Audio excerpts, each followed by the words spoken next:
I know I usually talk about these games in depth, however, I don't think anyone really cares about what happened in the actual game. To sum it up in broader terms, Florida State yet again got off to a rocky start against an FCS team, allowing 13 points before they would respond with 58 points after the fact. This matchup was basically a win guaranteed for the Seminoles, and we would win such battle, but we would end up losing the war. Breaking news here on CBS Sports HQ, and if you're squeamish, look away here. Jordan Travis has just suffered a gruesome left leg injury. Starting quarterback for Florida State on a run, taking on North Alabama, and he has been carted off the field with what you just saw, a gruesome leg injury. Sometimes we're reminded that this game can be brutal. It doesn't matter who the person is or what team they play for, these types of injuries are ones we never want to see. In the blink of an eye, Florida State saw their playoff ambitions go up in smoke.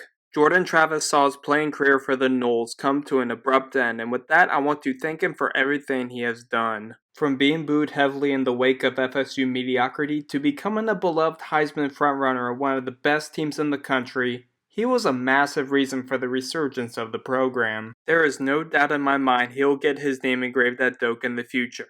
I wish him nothing but the very best going forward, and remember, you'll forever be a Nole.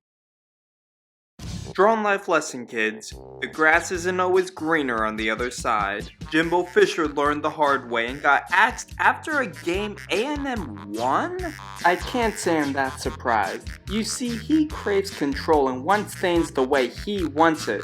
When FSU wasn't given in to all of his demands, he would pull out his golden parachute and go to A&M for 10 years, $75 million. What the hell? He made it clear.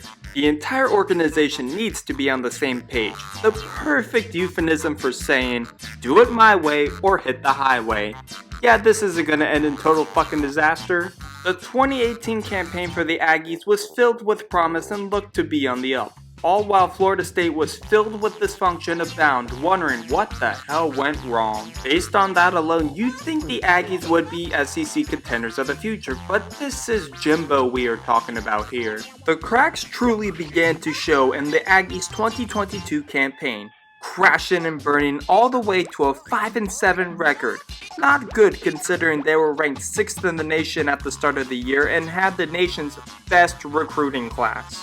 So what happened?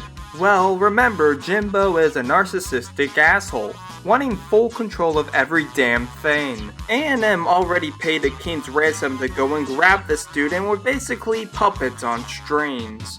This was a guy who didn't give a rat's ass about the academics of the players. A guy who would make the team travel on Thursday nights for road games to just sit around and do jack shit that Friday.